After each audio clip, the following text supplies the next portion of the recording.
bit of background around this conversation, we found an article on CNBC Select where the article was basically titled, "Stop Listening to Your Parents' Advice," in which case, obviously clickbait. So I clicked on it, read through it. And basically the gist around it is our parents' advice. By the way, when I say parents, they're referring to baby boomers and maybe some Gen X, but their advice is really non-specific. So things like pay off debt and make sure you have an emergency fund and, max out your retirement. So with those really generalized advice, this article is coming in saying, well, that's not necessarily good advice. And one quote I pulled from it, pay down student loans and save for retirement is our parents' advice, but it's not going to resonate when you are depressed and want to buy something on Amazon. And that was really the part that when I read that, I was like, I really identify with that right now. Absolutely. And so to continue with the article, it also comes in and gives three more, let's call them millennial-friendly advice. One, notice what inspires you. So they listed things: travel, wedding, house, tattoos, and a Jeep. I was like, cool.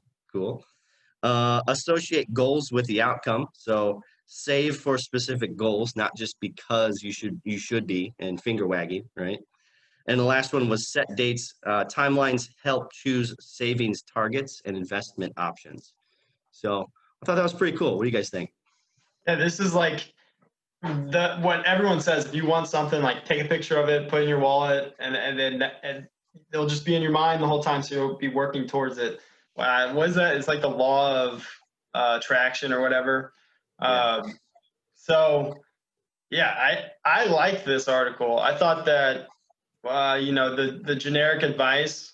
I of course don't agree with just the straight max out your retirement. And one of the examples they gave is like, okay, if you've been maxing out your retirement in your early 20s, well, by the time you're 30, maybe you need to buy a house, and now you gotta put down tens of thousands of dollars for a down payment. And if you've been maxing out your retirement, you got a great retirement fund, but you're not going to pull money out of there unless you want to get the penalty.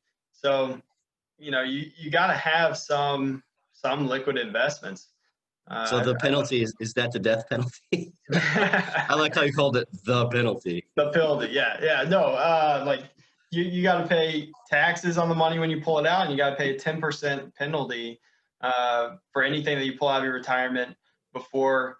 I'm gonna screw this up. I don't do a lot of financial planning.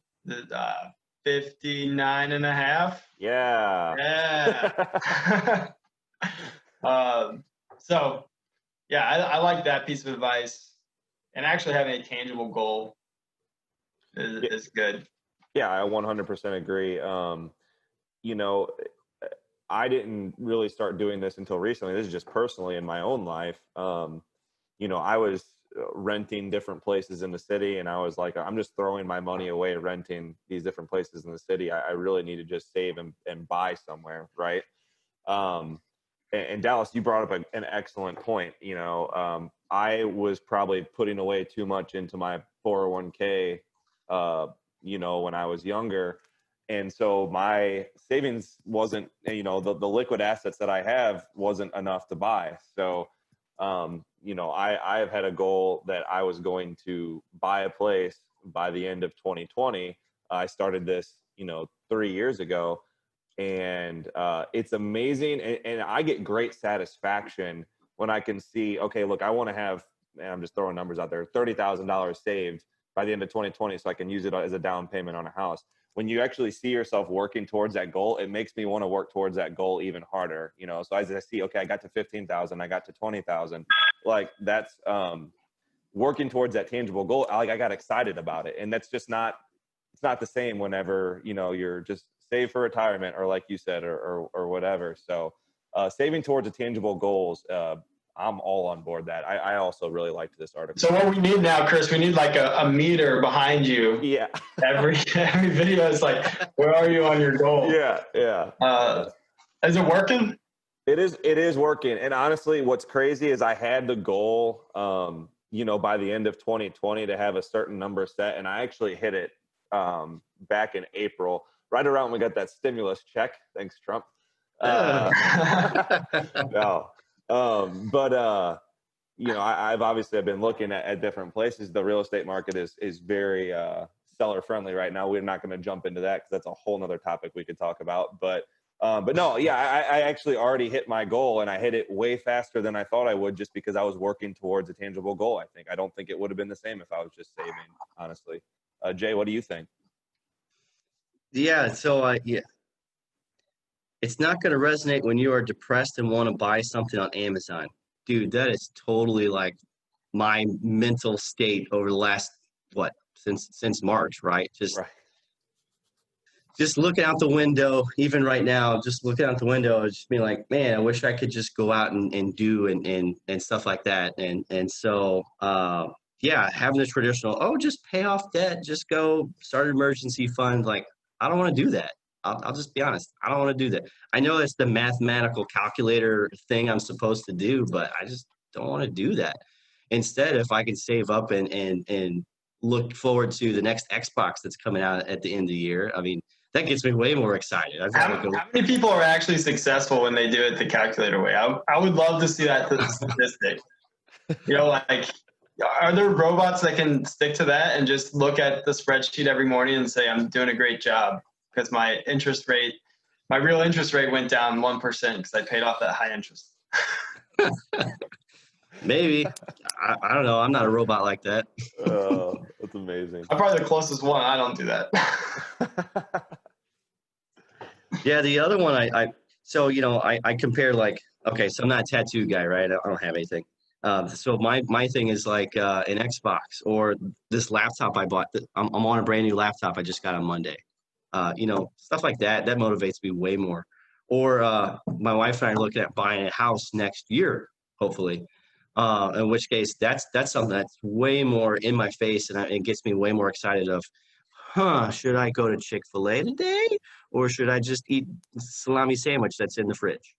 You know what I mean? So way more motivated by a tangible something that I actually want, not retirement that's 40 years in the future.